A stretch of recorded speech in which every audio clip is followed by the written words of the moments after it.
Basic lifting and stabilization principles for large vehicles.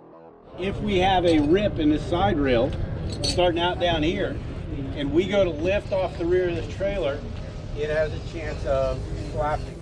Stop the crush. So let's get a 304, which is the 3-foot strut, a base, and a convex head, and we're going to put that stop the crush strut right here. Make sure it's tight. I just saw this one.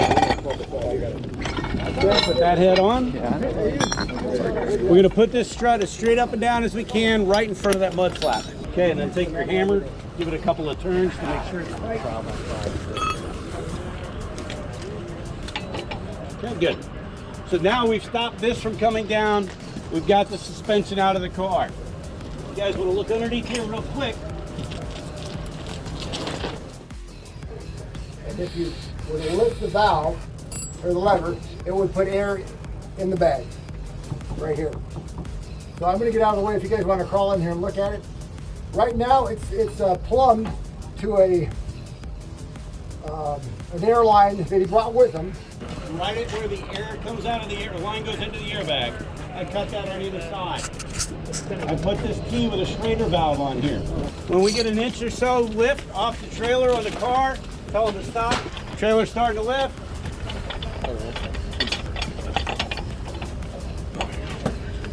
Give it a little bit more. We have clear on both sides of the car? Yeah. Tell them to stop. Stop. If air suspension system is out of service, hydrofusion struts or maxi-force or multi-force airbags can be used to lift. Stabilization struts will need to be placed to resist lateral movement. These struts must be hobbled together with a strap or chain depending on the overall load. A chain sling or direct lift point can be used to capture the load. If the sling or chain encounters a tight or sharp bend, widen the angle by adding cribbing or edge protection to increase capacity. Point loading on a single chain link will cause deformation and will eventually cause failure. Use an inclinometer to ensure both struts are equal. If unequal, the load will shift as the struts are extended. Stabilization angles range from 45 to 80 degrees, but angles closer to 45 degrees decrease capacity by up to 50% of the working load limit. For heavy vehicles, use grade 80 chains and a binder to hobble the base plates. Hooking the base plate handle decreases the chain working load limit by 20%. If binder is used to tension chain, it is the weakest link in the system. If the heavy wrecker or rotator gets on scene, shift gears and let them do the lifting. Using hydrofusion struts to lift. Okay. So the good thing about hydrofusions is they can lift a bunch of weight. The bad thing is it takes about 15 to 20 pumps to get 1 inch of lift. Have you color coded your hydrofusions and your pumps? If we don't color code our hydrofusions and our pump, we could have more fluid in one hydrofusion and less fluid in the other. It won't work very well. Or we disconnect them while they're pressurized, we reconnect them with different pumps. There's more fluid in this one than there was in that one, so when this one drains out, it's going to push fluid out of that pump. When that one drains out, there won't be enough fluid in the pump.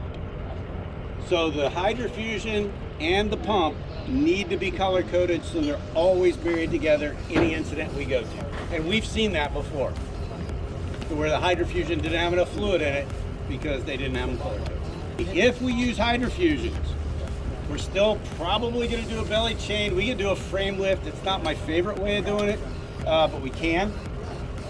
We're going to belly chain, tie the bases together, and have additional support struts. So if we're back here, we're going to be pretty tight on lifting and support. If we're lifting back here, do I want to support up there? If this fails and I'm supported up there, what's going to happen? Yeah, we could, okay? Now, I'm not saying it's not a way of doing it. We got to be careful about where we're putting that center of gravity. Be careful on where you put your support struts. This can lift 6.3 tons. My finger weighs 5 tons. Will this airbag lift that? Why won't it lift that? Because it's point loaded, there's no surface, okay? I could put a flat piece of something over that, then point load it, then it will lift. but I can't point load an airbag. If we are lifting with an airbag under the axle, which we're getting ready to do, we are lifting below the center of gravity. When we do that, it becomes what? Unstable. So that comes into our shoring and why we have to put our shoring in.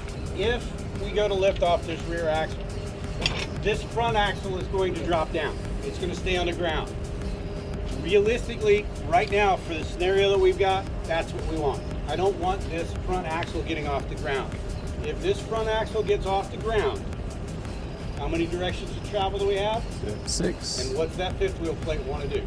Slide. Right, so now we've got to take at a minimum a ratchet strap. We don't like that, but if that's what you got it. We would prefer a grip hoist in there to make sure we take that left to right movement out if all of these wheels are off the ground. In this case, we're not gonna have to do that, right? This wheel is gonna stay off the ground.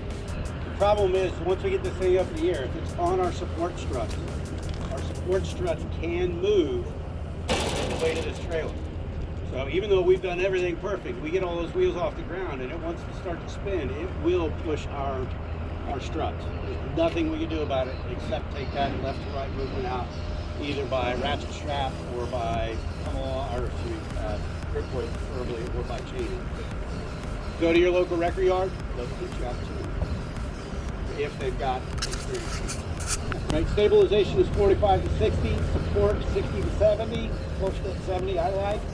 Lifting is 70 to 80. We could go 90 underneath the frame rails. Really strong lift, but I don't like doing 90-degree lifts. Okay, I like that 70 to 80-degree lift. Using cribbing to stabilize. We said how many pounds per point of contact? 1,000. How much can this crib stack hold? 24,000. I build this crib stack 54 inches high. How much weight can it hold? Why is it the same? Same number of contacts, all right? It doesn't matter how high, it's the point of contact.